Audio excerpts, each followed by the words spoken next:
カロライン・リービットが語るを見てください。 Good afternoon, everybody. President Trump campaigned on the promise to secure our homeland and deport violent alien criminals from our communities. That is why the American people overwhelmingly reelected him back to this office, and it's why the American people defeated the Democrat Party in devastating fashion. Today, we have officially learned Democrat officials still refuse to accept the will of the American people.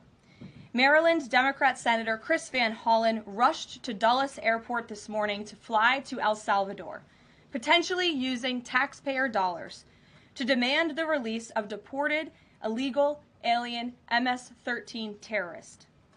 The Democrats and the media in this room have continually and wrongly labeled Kilmar Abrego Garcia as a Maryland father.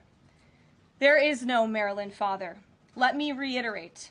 Kilmar Abrego Garcia is an illegal alien, MS-13 gang member and foreign terrorist who was deported back to his home country. And when Kilmar Abrego Garcia was originally arrested, he was wearing a sweatshirt with rolls of money covering the ears, mouth, and eyes of presidents on various currency denominations. This is a known MS-13 gang symbol of hear no evil, speak no evil, see no evil. Abrego Garcia was also arrested with two other well-known members of the vicious MS-13 gang. And two separate judges found that Abrego Garcia was a member of MS-13, and that finding has never been disputed. And just this morning, it was revealed through Maryland court documents that Abrego Garcia's wife petitioned for an order of protection against him for two instances of domestic violence in May of 2021. And here is the order right here. The court ordered that the respondent committed the following acts of abuse. Once in May of 2021, assault in any degree. And on May 4th of 2021, he punched and scratched his wife, ripped off her shirt, and grabbed and bruised her. This is from a court in Maryland. So not only are Democrats rushing to defend an illegal criminal foreign terrorist gang member, but also an apparent woman beater. To set all of that aside, the basic fact that he was illegally inside our country and had a lawful deportation order made him subject to removal back to his home country of El Salvador. And if he ever ends up back in the United States, he would immediately be deported again. Nothing will change the fact that Abrego Garcia will never be a Maryland father. He will never live in the United States of America again. And the United States Supreme Court ruled unanimously that the President of the United States and the Secretary of State could not be compelled to forcibly retrieve this citizen of El Salvador who is currently locked up in a maximum security prison in his home country due to his MS-13 membership. To remind the media and the Democrat Party, MS-13 are among the most vicious and dangerous individuals in this world. They pose a direct threat to the United States, El Salvador, and any other country who maintains basic law and order. MS-13 rapes innocent girls and women, runs sex trafficking operations, murders for sport, and terrorizes law-abiding people. That's why El Salvador President Bukele made it clear this week that he will not be releasing this MS-13 gang member from his prison. But that is not enough. All of that is not enough to stop the Democrat Party from their lies. The number one issue they are focused on right now is bringing back this illegal alien terrorist to America. But where are the Democrats applauding the fact that southern border crossings just hit a historic low? Where are the Democrats supporting our brave men and women of law enforcement who are putting their lives on the line every single day to arrest the violent illegal alien invaders that the previous administration allowed into our country? And where are the Democrats when innocent Americans are victimized by illegal criminals that Joe Biden let in? It's appalling and sad that Senator Van Hollen and the Democrats applauding his trip to El Salvador today are incapable of having any shred of common sense or empathy for their own constituents and our citizens. Nobody knows this more than the woman standing to my right, Patty Morin, whose beautiful daughter Rachel was brutally maimed and murdered at the hands of an illegal alien in August of 2023. Patty no longer has her daughter because of the failed Democrat Party's open border, and these are policies that President Trump is bringing an end to. Patty should not have to be here today, but she is. And we are grateful and we are honored for her willingness and her request to share her powerful story with the world. Thank you, Patty, for being here. Thank you. A lot of you don't know the whole story about Rachel and about the crime that was committed against her. Even us, her family, we didn't know all the details. They kept most of it close to their chest, the detectives, because they didn't want to do anything to hurt the case. They wanted to keep the integrity of the case, so they kept everything close. I sat for the last 2 weeks in her trial, and we saw layer upon layer upon layer of evidence against the accused, an illegal immigrant from El Salvador. And the things that we thought, well, maybe this might have happened, we didn't know. But when we were at the trial, we got all the puzzle pieces. And I want to share some of those things with you. You know that Rachel's a 37-year-old mother. She has 5 children. We've walked the trail for the last 25 years that we've lived in Maryland. It's a safe place for our family. It's where we go to get a little bit of New England, because that's where we're from, New England. When she went on that trail that day, she was not planning on dying. She wasn't planning on walking to her death. She was planning on going to the grocery store with her girls afterwards. Victor Martinez, he waited for her. He waited for her to come closer. He saw her. He saw that there was nobody around. He attacked her.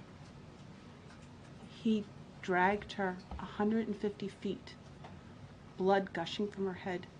It left a 150-foot trail of her blood to the culverts, where he picked her up, he threw her against the wall of the tunnel, and he raped her. But before he did that, he stopped on that trail, and rocks, still stained with her blood, he used them to hammer her head against those rocks. They say at least 20 times they could count the cuts in her head.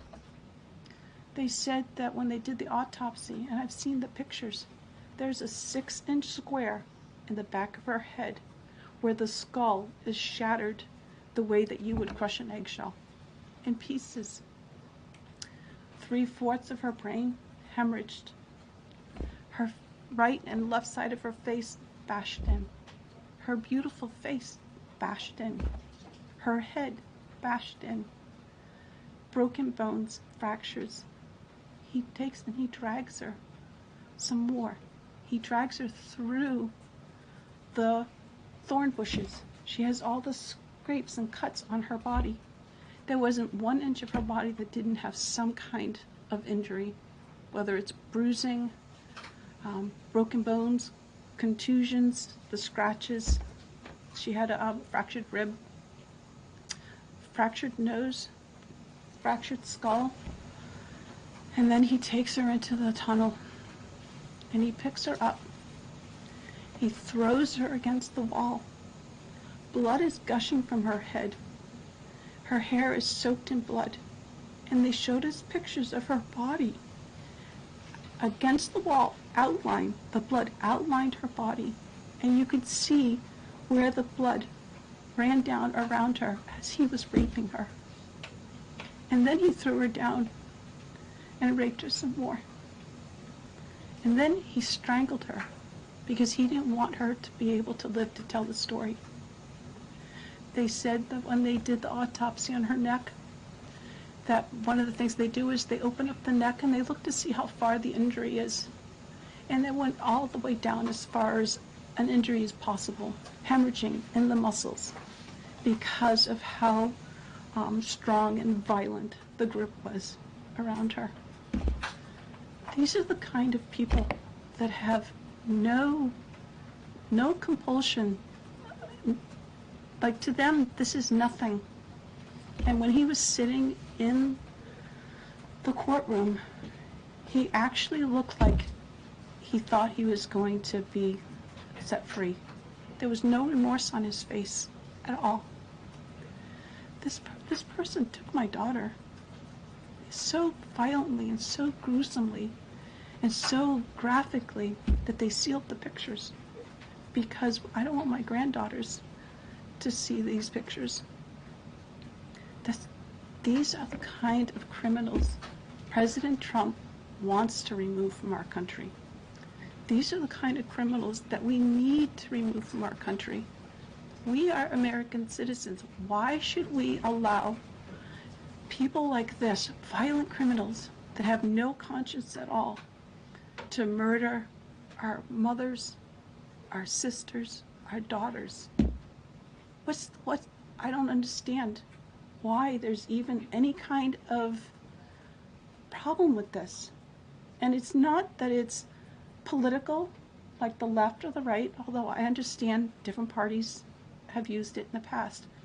But we have to look at it as we are American citizens. We need to protect our families, our borders, our children. I don't care about politics. Well, I do, but I want to preserve life. And that's the only reason why I have taken and spoken about Rachel all this time.